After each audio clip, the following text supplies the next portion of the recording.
नमस्कार, स्वागत है आपका वीके न्यूज में।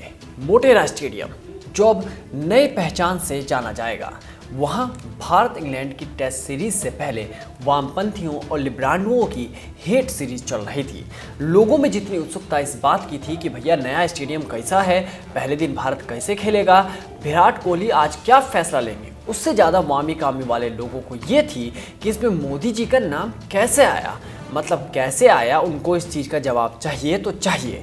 उन्हें इनसे कोई मतलब नहीं है कि ये बेहद खूबसूरत स्टेडियम है। इस स्टेडियम ने गुजरात में 4 चांद लगा दिए हैं। खैर, मोदी जी के नाम से ही वामी कामियों के विशेष अंग में चुभन महसूस होने लगती है। मतलब उनकी हालत ये थी कि दिल के अरमा आंसुओं में बह गए, हम वफा करके भी तन्हा रह गए। इसलिए वो इधर उधर बिलबिलाते हुए घूमते नजर आते हैं। यही वजह है कि कल पूरे दिन ट्विटर पर खूब मीम बनाए गए। तो हम सोचे कि भैया इतना खूबसूरत स्टेडियम है तो दिक्कत किस चीज़ की है, मतलब कहाँ कमी रह गई थी।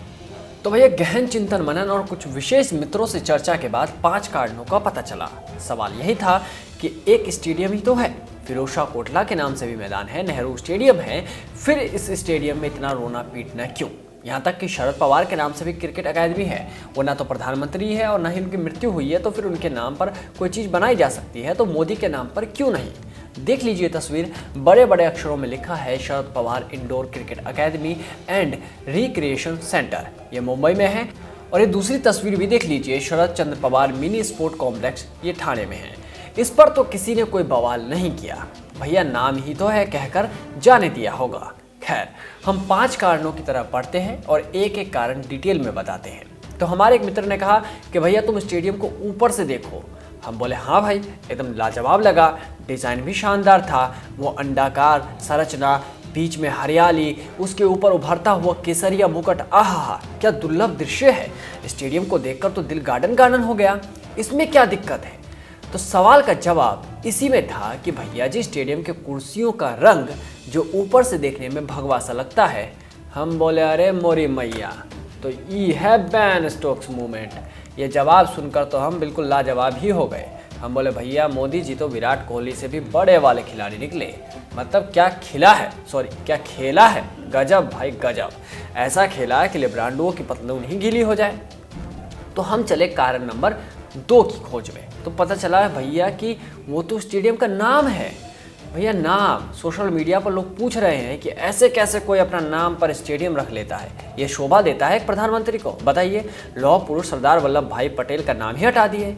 हम बोले अच्छा ऐसा है, नाम से परेशानी है, क्योंकि मोदी जी का नाम सुनते ही कब्जी होती जाती होगी। और ऐसे में मैच देखोगे तो कमेंटेटर कहेगा आज नरेंद्र मोदी स्टेडियम में बेहद ही सुनहरा अवसर है, नरेंद्र मोदी स्टेडियम की खास बात ये है वो है, और इतनी तारीफ वामी कामियों को हजम नहीं होगी। वो कहावत है ना कि कुत्तों को घी हजम नहीं होता। तो भैया पहली बात, ये तस्वीर देखिए और समझिए, सरदार वल्लभ भाई स्पोर्ट्स एनक्लेव और उसके अंदर है नरेंद्र मोदी स्टेडियम। बता दिए स्टेडियम स्पोर्ट्स एनक्लेव का एक हिस्सा है। पूरे खेल परिसर का नाम सरदार पटेल पर ही रहेगा। वैसे इन लोगों को यह भी बता देना चाहिए कि 2013 में एक आरटीआई से खुलासा हुआ था कि 12 केंद्रीय और 52 राज्य योजनाओं, 28 खेल tournament, trophies, 19 stadium, 5 airport, ports, 15 parks, 39 अस्पतालों और 74 सड़कों के नाम नेहरू, इंदिरा और राजीव के नाम पर हैं। और दूसरी बात यह कि दुनिया भर के दिग्गज नेताओं के नाम पर स्टेडियम का नाम रखना कोई नई बात नहीं है। मोटेरा का नाम नरेंद्र मोदी स्टेडियम से पहले सरदार पटेल स्टेडियम था। सरदार पटेल भी नेता ही थे। देश में जवाहरलाल नेहरू, इंदिरा गांधी और राजीव गांधी के नाम पर भी कई स्टेडियम हैं। पाकिस्तान ने लाहौर के अपने क्रिकेट स्टेडियम का नाम लीबिया के तानाशाह कर्नल गद्दाफी के नाम पर रखा था। तो ऐसे में सवाल ये कि स्टेडियम का नाम बदलने से इतनी हाय तौबा क्यों? देश के प्रधानमंत्री है, विश्व उन्हें जानता है, तो फिर नाम रखने से क्या ही दिक्कत होगी। तो मालूम चला कि नाम यही रहा तो सदियों तक मोदी का नाम सुनाई देता रहेगा, वो भी गुजरात में। खैर, हम तीसरे कारण की तरफ बढ़ते हैं। तीसरी परेशानी इन लोगों को ये थी कि इस स्टेडियम का पवेलियन छोर गौतम अडानी की कंपनी के नाम पर है और दूसरे एंड का नाम मुकेश अंबानी की कंपनी रिलायंस के नाम है। अब भैया देश के समझदार व्यक्ति राहुल गांधी भी इस पर ट्वीट किए कि सच कितनी बखूबी से सामने आता है, Narendra Modi stadium, Adani and Reliance and.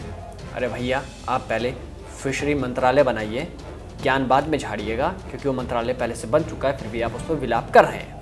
खैर, जानकारी के लिए बता दें कि आमतौर पर किसी स्टेडियम के दो छोर को पवेलियन एंड और मीडिया एंड भी कहते हैं। जिस छोर पर खिलाड़ियों का ड्रेसिंग रूम होता है उसे पवेलियन एंड कहा जाता है। पवेलियन एंड के विपरीत छोर पर मीडिया कर्मियों के लिए बैठने की व्यवस्था होती है, उसे मीडिया एंड कहा जाता है।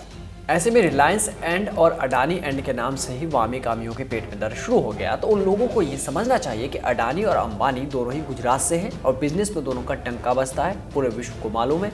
ऐसे में दो कंपनियों के नाम पर अगर एंड के नाम रख दिए तो क्या हो गया। वो तो शुक्र मानिए कि राहुल गांधी जी ये नहीं बोले कि देखो स्टेडियम और मोदी जी ने उसे बेच दिया, अडानी अंबानी दोनों को बेच दिया। ये कुकुर विलाप बंद कीजिए, बहुत हो चुका है। आप लोग क्रिकेट के भगवान सचिन पर भी सवाल उठा देते हैं तो क्या ही कहा जा सकता है। खैर, चौथे कारण की तरफ बढ़ते हैं। चौथा कारण है कि ये विश्व का सबसे बड़ा, सबसे खूबसूरत और तमाम सुविधाओं से लैस स्टेडियम है। और ये बात चीन परस्तों और पाकिस्तान परस्तों को कैसे पसंद आएगी आप सोचिए। यही स्टेडियम अगर पाकिस्तान में बना होता, चीन में बना होता तो तारीफों में उपन्यास लिख दिया होता। अभी तक तो ऐसी ऐसी सुविधाएं बता दी होती कि एलियन भी धरती पर आकर शिखर के पैकेट से टॉस उछाल रहा होता। आज भारत में बने इस स्टेडियम की चर्चा प्राइम टाइम शो से दूर है। ये हमारे देश की विडंबना है कि ऐसा ही स्टेडियम अगर चाइना में बनाया गया होता तो आज उस पर प्राइम टाइम शो होते, भारत की तकनीक जीडीपी पर सवाल उठा दिए गए होते। तारीफों में चीन परस्त लोग कहते कि आहा वाह भाई वाह, क्या स्टेडियम बनाया है चीन ने। ऐसा स्टेडियम अपने भारत में बन ही नहीं सकता है। ऐसी तकनीक तो सिर्फ चीन के पास ही है, इसका कोई तोड़ ही नहीं है। और आज जब भारत में स्टेडियम बनाया गया तो चर्चा नाम पर हो रही है, खूबियों पर नहीं। कमाल है इनकी सोच को और सलाम है इनकी मानसिकता को। चलिए आगे बढ़ते हैं। पांचवा कारण तो और मज़ेदार है और सबसे वाजिब कारण है। ये कारण ऐसा है जिसकी वजह से इन वामी कामियों के, लिबरांडुओं के, इन लोगों के पेट में मरोड़ पैदा हुई। यही कारण है जिसकी वजह से दर्द शुरू हुआ है। वो ये है कि भैया ये स्टेडियम है गुजरात में, बीजेपी शासित राज्य में। और इस जगह का नाम सुनते ही वामी कामी लिबरांडुओं की बोलती बंद हो जाती है। जी हाँ, अगर यही स्टेडियम बंगाल में होता, महाराष्ट्र में होता, इस स्टेडियम का नाम भी ममता पर होता तो कोई बात नहीं करता और कहा जाता कि देखो ममता दीदी ने कमाल कर दिया। ममता दीदी तो एकदम भौकाल चीज़ बना दी है। खैर, आने वाले समय में जब ये पूरा स्पोर्ट्स कॉम्प्लेक्स तैयार हो जाएगा तो फिर भारत की तूती भी बोलेगी। वैसे आप लोगों को याद होगा जब मोदी ने सरदार वल्लभ भाई पटेल की मूर्ति का अनावरण किया था तो यही लोग चिल्ला रहे थे, अरे पैसा बर्बाद कर दिया है मोदी, फालतू में इतना पैसा लगाया। कुछ तो भैया 10 साल का हिसाब किताब लगा कर बैठ गए कि इतनी ही कमाई हो सकती है, फालतू है, सब बेकार है और कुछ नहीं। लेकिन आज उनके आंकड़े उसी तरह गायब हो चुके हैं जैसे गधे के सर से सींग। तो समझे भैया, ये है वो 5 कारण जिसके कारण वामी कामियों की नींद हराम हो रखी है। और वो कह रहे हैं नींद से क्या शिकवा जो आती नहीं रात भर, नींद से क्या शिकवा जो आती नहीं रात भर, कसूर तो उस चेहरे का है जो सोने नहीं देता। तो भैया आप इन पेज में ना पढ़िए और गर्व से कहिए कि ये भारत है, ये नरेंद्र मोदी स्टेडियम है और फिलहाल इंग्लैंड की धुलाई चल रही है। इस रिपोर्ट में बस इतना ही। देश और दुनिया की तमाम बड़ी खबरों से जुड़े रहने के लिए बने रहिए वीके न्यूज़ के साथ और वीडियो अच्छी लगे तो शेयर करना ना भूलें। नमस्कार।